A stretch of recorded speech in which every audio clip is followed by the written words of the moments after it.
वर्षापासून सक्षम टाटेचा आणि माझं प्रेमसंबंध होते.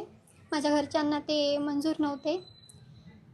त्यासाठी त्यांनी त्याचा असा घात केला. कुणी काल काल कुणी त्याच्यावर म्हणजे वार? माझे वडील गजानन मामेडवार आणि माझे 2 भाऊ हिमेश मामेडवार आणि साहिल मामेडवार. कशाला गेला होता हा बाहेर, कशासाठी गेला होता आणि त्याला कसं म्हणजे प्लॅनिंग करून घेतलं? हे सक्षमवर MPD पडली होती, तर त्याने सुटून आल्यापासून माझ्या घरचे त्याचा गेम लावण्यावरच होते. म्हणजे मला धमकी देत होते की त्याला मारून टाकणार आणि त्याला गोड बोलून त्याला भेटून नशा वगैरे करू घालून मारलं त्याला. त्यानं त्याच्यावर 3 गोळ्या झाडल्या तरी त्याला काही झाले नाही. तेव्हा त्याच्या डोक्यात फरशी वगैरे टाकून मारलं त्याला. हा विरोध नेमका कशामुळे? आमचं प्रेम होतं आणि माझ्या पप्पांना मंजूर नव्हतं. कशामुळे? कास्टमुळे. तू दुसरं कोणाही सोबत बोल, मी करून देतो तुझं लग्न, असं बोलले होते ते मला. आणि त्यांच्या अगोदरही काही दुश्मनी होती वाटते, पण अगोदर ते चांगले मित्र होते. तुझा भाऊ आणि माझे 2 भाऊ आणि सक्षम आणि हे चांगले मित्र होते. नंतर आमच्या प्रेम संबंधामुळे त्याला मारण्यात आले. तुझी काय आता तुला काय म्हणजे काय तुझी भावना काय आता नेमकी? माझी भावना काहीच नाही, बस आम्हाला न्याय मिळाला पाहिजे. आरोपींना शिक्षा होईल. हां, आरोपींना शिक्षा व्हायलाच पाहिजे. काय शिक्षा व्हायला पाहिजे? फाशी. बरं, तुझ्या वडिलांनी भावांनी सक्षमला मारले, प्रेम कमी होणार आहे? नाही, मी लग्न करेल सक्षमसोबत. आता सक्षम तर नाही आहे या जगामध्ये, मग कसं काय? त्यांना नसलं तर काय झालं, आमचं प्रेम तर आहे ना. माझ्या घरचे जिंकूनही हारले आणि त्यांना हारूनही जिंकला. आणि मी त्याच्यासोबत लग्न करेल आता आणि त्याच्यासोबतच राहील हमेशा. आणि माझ्या मनाने राहील मी. माझ्यावर कोणाची जोर जबरदस्ती नाही, काहीच नाही. आणि माझं वय झालेलं आहे तर मी माझ्या मनाने निर्णय घेऊ शकते. मग आता पुढचं भविष्य तुझं इथेच राहायचं का कुठं? इथेच राहायचं आहे आणि सक्षमचीच बनून राहायचं आहे. पण इथले तुला मंजूर करतील काय ते? करतील. इथल्या घरच्यांचं काय म्हणणं आहे? यांचं म्हणणं आहे तेच, माझ्या मनावर सोडलं यांनी. आणि माझी इच्छा आहे की मी इथे राहावं त्याची बनून. आयुष्यभर तुझं वय तर कमी आहे. काही होत नाही. बोल बोल बोल. मला राहायचं होतं त्याच्यासोबत. काय झालं, त्याच्यासोबत राहायला भेटलं नाही तर, पण इथे तर राहील ना त्याच्या घरामध्ये सर्वांसोबत. आता माझ्यामुळे त्याच्या मम्मीपासून तो दूर झाला.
काल सायंकाळी मिलिंद नगर इतवारा येथे मयत सक्षम गौतम ताटे वय 20 वर्ष राहणार मच्छी मार्केट याला मारहाण करून डोक्यात फरशी व दगड घालून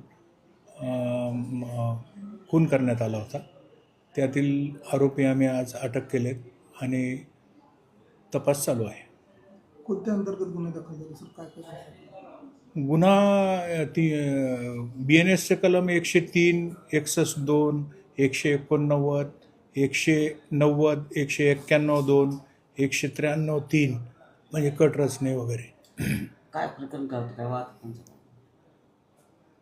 प्रकरणाचं आता आज काल गुन्हा दाखल झाला, आज तपास सुरू झाला आहे. तपासात पूर्ण माहिती आल्यावर आम्ही देऊ. मुलीचं म्हणणं आहे सर की प्रेम प्रकरणातून ही हत्या करण्यात आलेली आहे.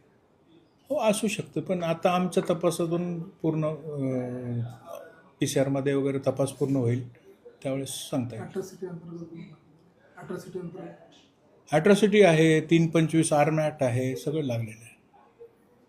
आरोपीचं नाव काय आणि किती जणांना अटक करण्यात आली? आरोपी एकंदर 6 आरोपी आहेत. त्यात जयश्री मदनसिंह ठाकूर, गजानन बालाजीराव मामेडवार, साहिल उर्फ सन्नी पिता मदनसिंह ठाकूर, सोमेश सुभाष लखे आणि वेदांत अशोक कुंदेकर असे एकंदरीत 6 आरोपी आहेत. अटक आहेत. 3 दिवस पोलीस कोठडी.